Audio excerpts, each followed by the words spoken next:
Nagaa Waaqayyoo hunduma keessaniif haa ta'u akkam jirtanii ani hojjetaa wangeelaa Ijaaraa Bushuuti.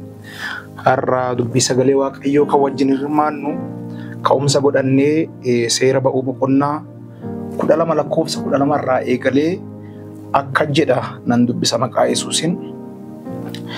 Ani halkan sana biyya Gibxii keessa nan darbaa. Hangafa biyya Gibxiis nama hamma horiitti nanna. Ani Waaqayyoolii warra Gibxii hundumaa irratti firdii nan raawwadha. Dhiigni manneen isin keessa jiraattanitti jiru garuu milikkita isiniif hin ta'a. Anis dhiigicha yommuun argu isinirra nan darba. Yeroo ani dha'icha kana biyya Gibxiitti fidutti isin balleessuudhaaf dha'icha tokkollee isinitti hin bu'u. Guyyaan kun seenaadhaaf isiniif haa ta'u. Isa akka guyyaa cidhaatti Waaqayyoof inni in ayyaanessitu. Dhaloota keessanittis akka seera bara baraatti isa in ayyaanessitu jedhee dubbata. Galanni Waaqayyoodhaaf haa ta'u. Egaa har'a waa'ee dhiigaa tan dubbadhaa. Mata duree akka jedhuun dubbii sagalee Waaqayyoo kana wajjin hirmaanna. Dhiigichatu si oolcha. Macaafa qulqulluu keenya keessatti dhiigni namaa jira, dhiigni hoolaa jira, dhiigni kophaasaa qulqulluu ta'e dhiigni Kiristoos jira.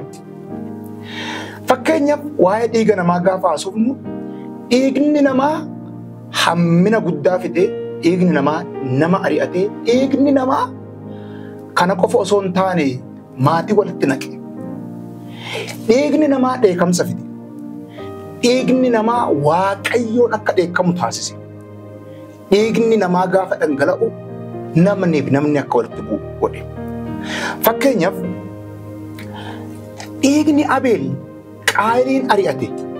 Abeel gaafa dhiigni isaa dhangala'u obboleessi isaa Qaayil inni isa ajjeese suni taa'uu hin dandeenye. Hin ari'atame. Hin fiige. Kanarraa kan ka'e dhiigni namaa firdii fide. Dhiigni namaa dhangala'ee nagaa namaa laatee hin beeku. Namnis dhiiga dhangalaasee nagaa argatee hin beeku. Kutaa kana keessatti Waaqayyoon gaafa saba isaa oolchuu barbaadu, Waaqayyoon gaafa saba Israa'el Gibxi keessaa fuudhee bahuu barbaadu mallattoo tokko kaa'e. Mallattichis maal yoonaan jettan dhiiga hoolaa. Maal jedhe? Eegga mallattoowwan garagaraa fuudhee Gibxi keessatti mootii Fara'oon irratti godhee isa dhumaati irratti egaa kootta akka godhaa jedhe. Maal jennaani hundumti keessanuu akka maatii keessaniititti fuudhatoo reettii yookaan hoolaa qaladhaa.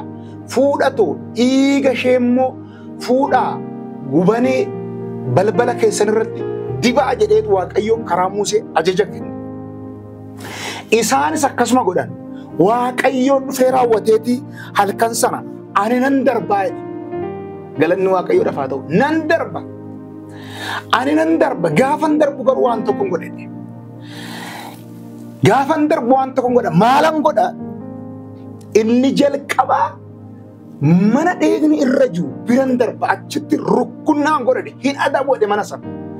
Lafa dhiigni hin jirre garuu, lafa mallattoon hin jirre garuu angafaa kaasee, angafa namaatirraa kaasee nan ajjeesa, nan balleesse. Kanaan waan tokkoon kakuu galee maal jedheeni dhiigni manneen isin keessa jiraattanitti jiru garuu milikkita isiniif hin ta'a. Anis dhiigicha yommuu argu isinirra nan darba jedhe. Galanni bara baraan isaaf haa ta'u. Egaa dhiigni hoolaa kun eenyu oolchootani yeroo sanaaf saba Israa'el oolche yeroo sanaaf. Dhiigni hoolaa saba xiqqoo kana fuudhee oolche. Akkan dura jechuuf yaala dhiigni namaa dheekamsa fidee, dhiigni namaa nama walitti buusee, dhiigni namaa firdii fidee, dhiigni hoolaa tun immoo saba Israa'eliin fuuteeti achi keessaa baay'ee hin oolchine. Sinan oolche. Gara dhiiga sadaffaatti gaafa dhufu dhiiga isa qulqulluu ta'e, dhiiga isa mudaan qabne, dhiiga isaa addunyaadhaaf du'e tokko macaafni qulqulluun akka jedhan. Wangeelaa Maatewos boqonnaa 26 lakkoofsi 28 akka jedha. Maqaa Yesuusin nan dubbisa. Boqonnaan 26 lakkoofsi digdamii saddeet akka jedha. Kana gooftaa keenya Yesuus Kiristoostu dubbate akkas jedhee.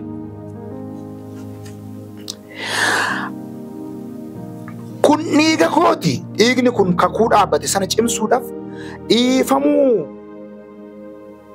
cubbuu namoota baay'eetiif dhangala'edha. Cubbuu nam tokkoo, cubbuu saba tokkoo, cubbuu gosa tokkootiif miti. Dhiigni Yesuus Kiristoos kan dhufe. Dhiigni Yesuus Kiristoos inni dhugaa baanuuf kun inni waa'ee isaa haasofnu kun dhiigni Yesuus Kiristoos cubbuu saba baay'eetiif for all nation.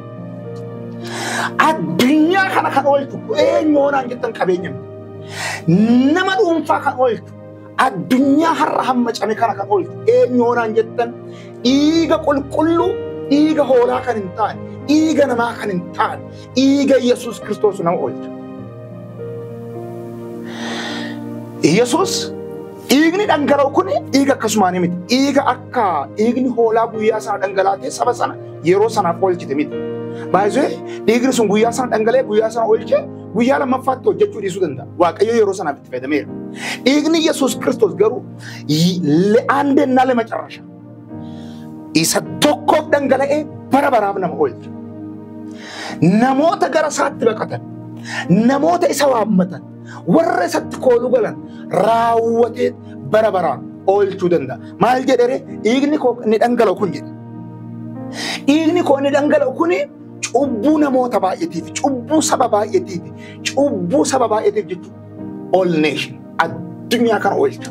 Kanaaf obboleessa kun har'a mana Waaqayyoo keessa warri jiru, warri dubbii kana dhageessan amantii kamuyyuu hordofaa bara kana kan nu oolchu naan jettan dhiiga Yesuus Kiristoos nu oolcha. Dhiigni Yesuus Kiristoos inni jalqabaa cubbuutti nu fayyisa. Inni jalqabaa. Inni lammaffaan mootummaa akkatti nu galcha. Sadaffaan akka macaafni qulqulluun Qoraasiyaas boqonnaa qulqulluu digdamarratti dubbatutti lafarrattis waaqarrattis araara buuse. Inni suni nama gidduutti wal lolchiise kan Abeel.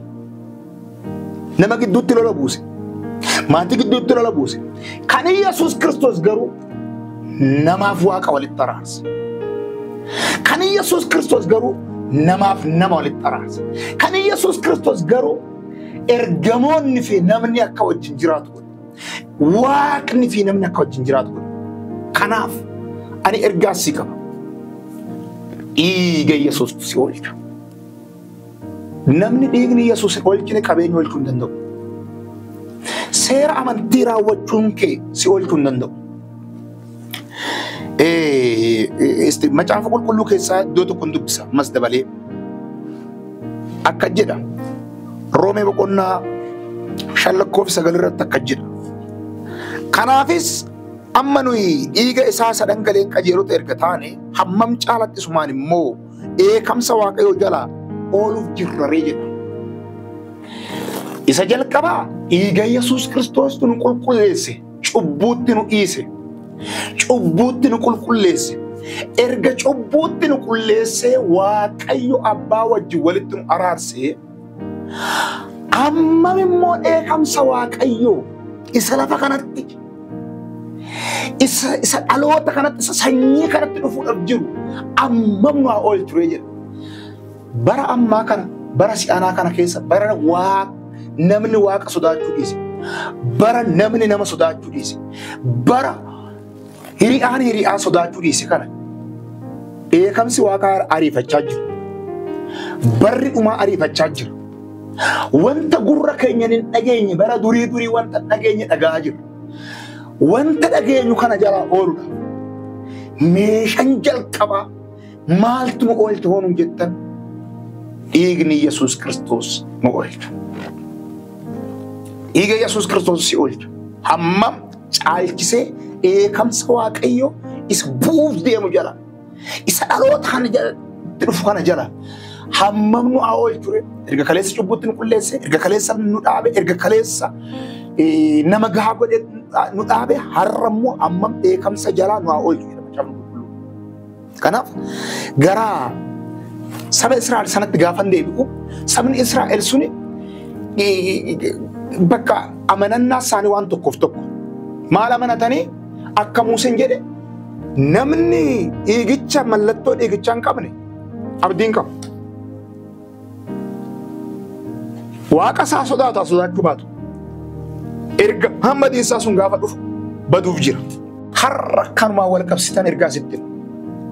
Waaqayyoon sodaachuu dhiisi. Eessuma jiraadhu. Har'a kootu gara kattaa isa guddaa gara kattaa dhiiga isa coccobe sanaa kana kootu. Mana keetii irratti mallattoo godhe.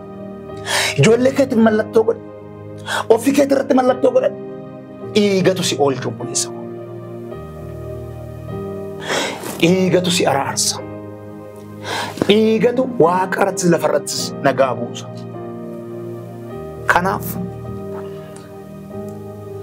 bara fuuldura keetii kana ooluu yoo barbaadde humna keettiin abdatin, qabeenya keettiin abdatin, fira keettiin abdatin, koottu dhiiga Yesuusitti baqadhu. Koottu Yesuusitti hirkadhu. Inni si oolchuu hin danda'a. Galanni bara baraan isaaf haa ta'u. Yesuus bara baraan gooftaadha. Kanaaf obboloota koo egaa dhiigni namaa firdii ega fide, dhiigni hoolaa parpazii takkaaf yookiin kaayyoo takkaaf ega oole, dhiigni Yesuus Kiristoos immoo addunyaa kana fayyisuu hin danda'a. Si'i nama dadhabaa kana fayyisuu hin danda'a. Waan keessa jirtu keessaa butee si baasuu hin danda'a. Rakkina keessaa si qulleessuu hin danda'a. Cubbuutti kufteerta yoo ta'e cubbuu kana keessaa si baasuu hin danda'a. Ila dhiigni kuni warra dibataniif, warra mallattoo godhataniif har'as meeshaa araaraati dhiigni. Galanni bara baraan isaaf haa ta'u. Dubbii kanarra dhaabbannee Waaqayyoon wajjiniin kadhan. Haalelooyaa. Galanni bara baraan siif haa ta'u. Jiraataa Waaqa bara baraa barri mootummaa keetii kan hin jijjiirre. Har'as na oolchuudhaaf, har'as dhahoota kana oolchuudhaaf jirta Waaqayyo. Maqaa Yesuus Kiristoos dhiigni dhangala'e kun namoota ergaa kana dhaga'an, namoota Waaqa waan kana dhaggeeffachaa jiran ammaa kaasee dhiigni kun isaan haa oolchu. Kallattiitti kufan keessaa yaa oolchu. Cubbuutti kufaniiru hoo ta'e yaa oolchu. Maqaa Yesuus Kiristoos sodaa qaban yoo ta'e, seexanaan doorsifamaa jiran yoo ta'e, yaa Waaqa gooftaa namaan doorsifamaa jiran yoo ta'e, rakkinaan doorsifamaa jiran yoo ta'e, sin kadhadha maqaa Kiristoosin dhiigni kun isaan haa oolchu. Maqaa Yesuus Kiristoosin dhiiga kanaan oolaa. Dhiigni kun nama oolchuu hin danda'a. Dhiigni kun nama fayyisuu hin danda'a. Dhiigni kun har'as oo'adha. Maqaa Yesuus Kiristoosin dhiiga kanaan ooli. Maqaa Yesuus dhiigni kun abaarsa irraa haa cabsu. Maqaa Yesuus yaa dhiiga Yesuus lafa kanarra abaarsa cabsu. Maqaa Yesuus lafa keenya kanarra, Itoophiyaarra, addunyaarra, warra dubbii kana dhaga'anirra maqaa Yesuus Kiristoosin jedhee tassi kadhadha. Dhiigni kun abaarsa nurra haa kaasu. Obboleetti kanarra abaarsa haa kaasu. Abbaa kanarra abaarsa haa kaasu. Dargaggoota kanarra abaarsa haa kaasu. Haadholii kanarra abaarsa haa kaasu. Daa'imman kanarra abaarsa kaaseera. Dhiiga keetii yaa Waaqayyo gooftaa eega sanuu kennite dhiiga keetiin bara ittaanu kana bara fuuldura jirru kana yaa Waaqayyo bara sodaadhaan itti deemnu kana dhiiga keetiin nu oolchi. Kana waan gootuuf galanni siif haa ta'u. Maqaan kee haa eebbifamu. Maqaa isa du'ee du'a moo'ee ka'e lammaffaa deebi'ee kan fudhatu jabaa caalu Kiristoos Yesuusin. Ameen. Waaqayyo isin haa eebbisu. Eebbifamaa. Egaa kallattii garaagaraatiin simbira gahuu barbaannaa. Jabaadhaa. Nuu kadhadhaa. Waa'ee tajaajila kanaas nuu kadhadhaa isin jenna. Waaqayyo isin haa eebbisu. Eebbifamaa.